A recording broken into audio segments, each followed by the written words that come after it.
going on, everybody? It's your boy Chris coming at you for another Deerfish gaming video, and today I'm coming at you live from the Millennium Falcon because I played my version of Han 1 Cunning at a PQ, and I'm going to give you the full tournament breakdown right now. Now, I know I normally play the mall deck on camera, and I do love playing the mall deck. But I just thought with all the DJ Han One DJ Cunning business that's going on right now, I didn't feel comfortable playing Maul into the meta potentially, especially in an unknown meta. So I decided to put in a couple of weeks training with Han One Cunning and see what I could do. This is the list I come up with. I um, I feel like it's really consistent. Maybe the only things that I would change looking back were there weren't that much Django, so maybe the Ozatech Liberator gunships weren't necessarily needed. But at the same time, you take those out and you're guaranteed going to run into Django and you're going to be screwed game one. So I don't really know what to tell you there. I feel like I played really well, to be honest, and I feel like this list is very good. I just think that even 2 weeks of testing is just not enough. You know, this is a hard game to play. It's a hard deck to pilot, and there are just so many lines to see. Uh, Particularly, especially in one matchup, I was really disappointed in. We'll get into that. I have everything kind of written down. Um, but yeah, so I don't know. I really like this deck. It's really solid. I get the three hot shot blasters. I main deck the sparks. I find the sparks are just too good to not main deck. But I know there are a lot of people doing Han One Cunnings that are not main decking them and siding them in. I typically main deck them and then sided them out if I needed to, but that didn't really happen too often. They were really really useful all day to me. I got two crafty smugglers, and then I got three L3s. I don't know. I don't know how I feel about the crafty smugglers. I just pretty much kept them in just to keep it solid at 8 2 drops. But yeah, I don't know. I just feel like L3 and crafty smuggler are the same thing. So I don't know. But it is so good to avoid at least one ping. So I don't know. It's going back and forth. I ended up keeping him in. It's a good card. We got three surprise strikes. We got three of the Millennium Falcons, a 3 drop that readies when you play it.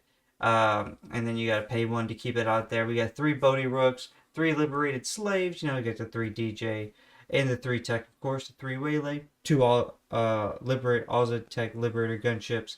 We got the three Cunning, two Gamorrean Guards in the main, two Carry in the main, two Cantina Bouncer, two Zori Bliss, one Millennium Falcon, just because I felt like I was never really playing it, and I always drew it for whatever reason, so I always had it to smuggle or play. So it's just really there to for the flip turn. If somebody stops your Han flip, it just that way you have another something to play instead of just relying on the good old Han flip. If someone's trying to stop your little 7 combo and you can't play your Infy's Nest or your Han Solo.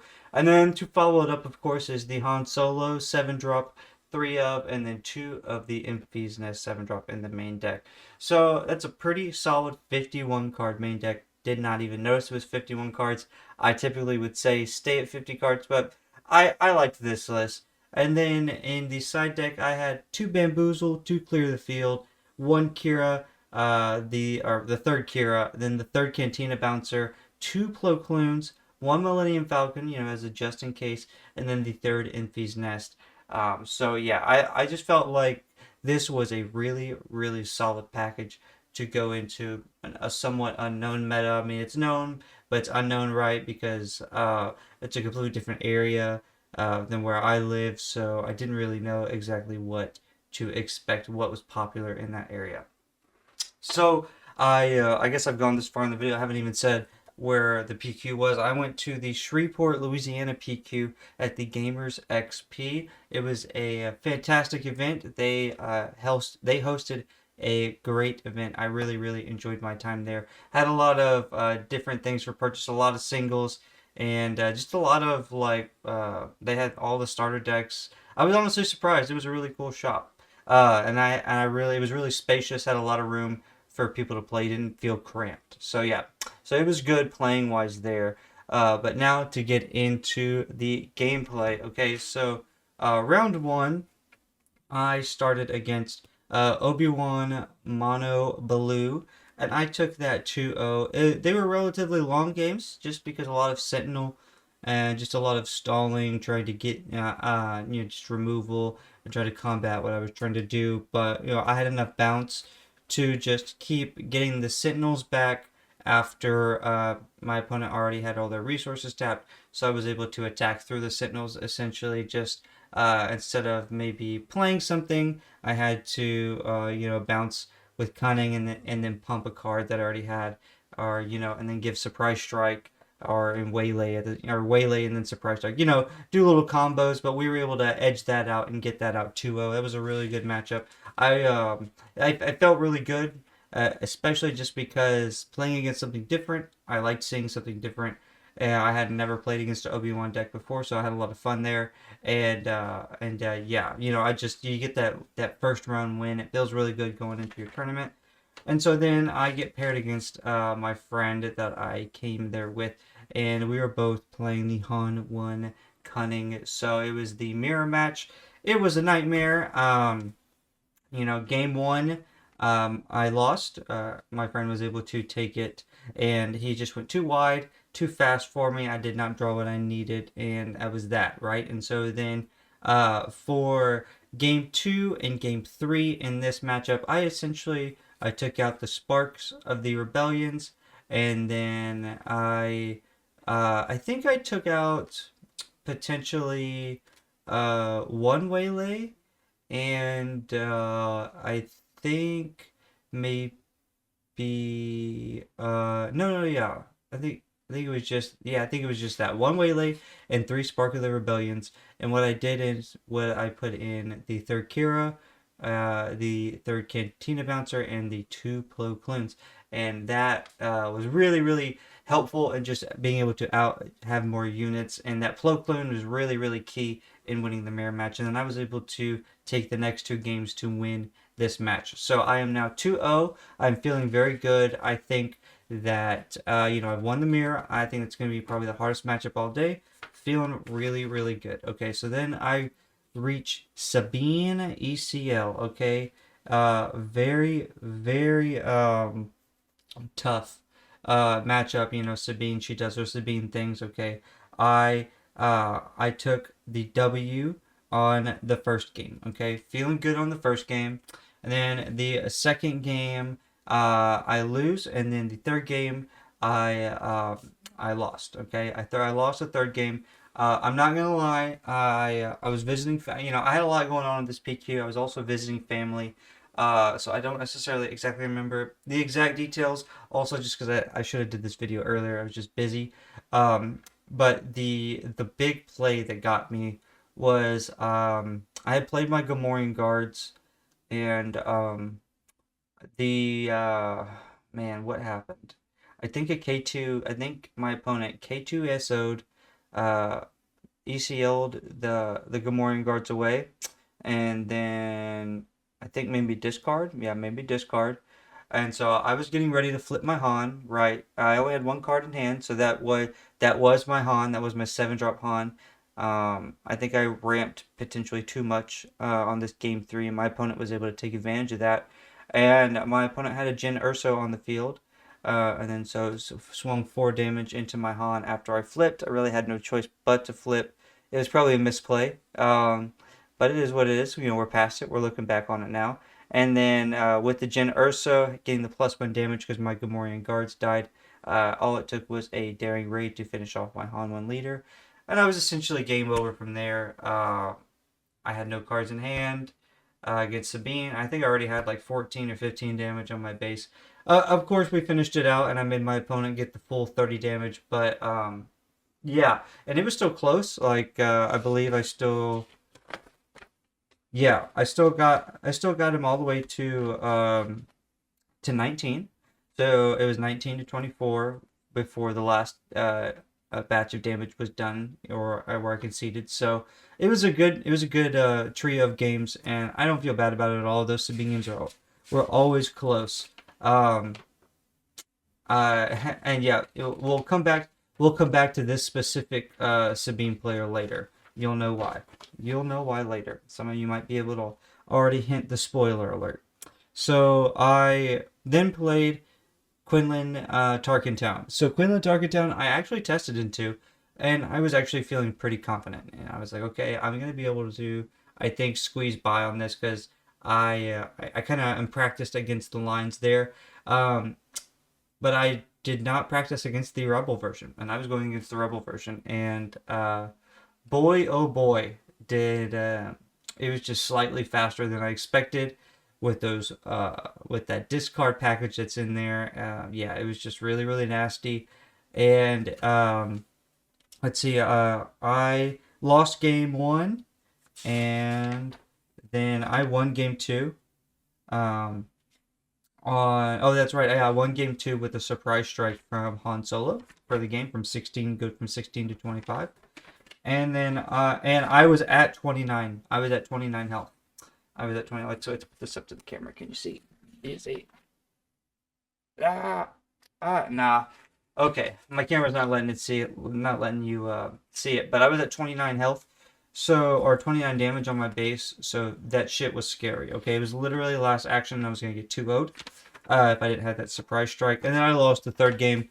It was just super duper close again. Oh, actually no, it wasn't super close. In fact, the third game I got demolished. But yeah, so the Rebel package definitely was a lot scarier than the non-Rebel package of the Quinlan TT. So yeah, that got me. At this point I'm 2-2. Um, I'm kind of like, oh man, there's only going to be, based on how all the tournament, based on how many people were there, there's only going to be 3 X2s to get in. So I'm living on tiebreakers at the moment. So I'm not feeling good. I'm not going to lie to you guys. I'm not feeling good. I'm starting to feel a little bit down. And it's probably started to affect my play. Also, potentially, a full day of playing Han 1 probably has got to my fatigue a little bit. So then I go against Kira Green. Okay. I don't think it was ECL. I would have wrote that down. I think it was just a 30 green base. I got 2-0'd, all right. I'm not proud of it. I think this was probably where I lost my cool inside my head. I want to say that I played the right lines and I did my best. But it doesn't really look that way. You know what I mean? I didn't go wide enough. I wasn't able to get the DJ combos either of those games. I mulliganed both times, and I think just the heart of the cards was in it for me in this round. And then on top of that, I just had not played a lot into the control this matchup, and yeah, and so I just I took the L. I didn't the first game I let the Dr. Pershing who draws, I let him live too long. The second game, I kind of had something to take him out, but then I kind of just didn't have great draws after that, and my opponent was just to remove everything I played. And yeah, like I said, I never got the DJ combo off in time before I was able to stop my opponent from ramping or doing anything crazy. So, yeah, when you're playing that Han 1 cunning deck and you lose to control, and you got the DJ, it does feel kind of bad, and it was really really disheartening. But it is what it is. You know what I mean? You can't win everything, and if you made this far in the video, just know that we all have our problems, right? Hit that like button and subscribe. We all have our troubles. I'm not gonna hide it from anybody, and I think we all go through hard times in card playing, and we can't play perfect, and I can't know everything, and I haven't played a lot against the control. I've been playing a lot against like Sabine, Quinlan, Targettown, non-rebel version, and then the mirror and whatnot. So it is what it is. Okay, so now I'm 2-3. I'm like, okay, I'm at a top. I'm just gonna finish. I'm here with my friends. Maybe I can finish 3-3, potentially get like 16th or whatever. But I don't think that was gonna happen. So I then played Han 2 green ECL, a little Han versus Han action, Han 1 versus Han 2, and I won 2-0. My opponent unfortunately did not have a turn 1 play both games, so that allowed me to just start the game with a unit and then just keep that tempo rolling and a rolling and a rolling. So yeah, that was the whole 6 rounds, right, that I played in. I ended 22nd. Now let's get into top 8. Boop.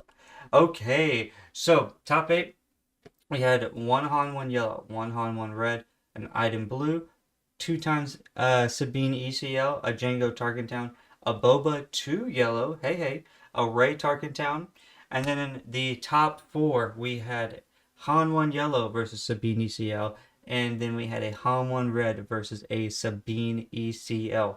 And then in the finals, it was Sabine ECL versus Sabine ECL, and the winner, Sabine ECL. And now, remember when I said I was going to bring up my round 3 loss?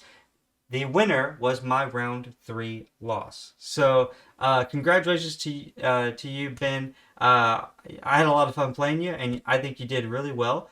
And I guess if I lost to you, I'm glad you won. Yeah. So yeah, it was a fun tournament. Sabine ended up taking it. I still think, for deck choice for me, I think I probably made. I don't know. It's a tough call, right? It does feel bad. I do feel bad. I played the best deck in the format, and I did not do up to snuff, as you would say.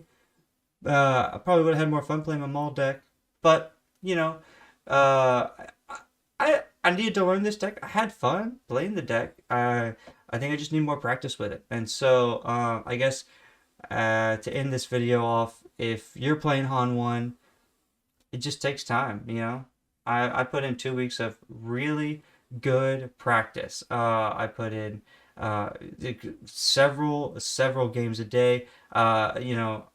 Just as much as I could with my schedule. Some days I'd get like 10 to 15 games in. Other days I'd only get like 3 to 5 games in. But I really tried my hardest to practice and just learn all the lines that I could. And can't know everything.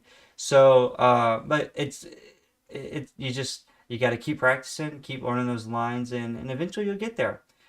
So yeah, all right. I hope you guys enjoyed the video. That was my tournament breakdown, and I will see you guys next time. Peace.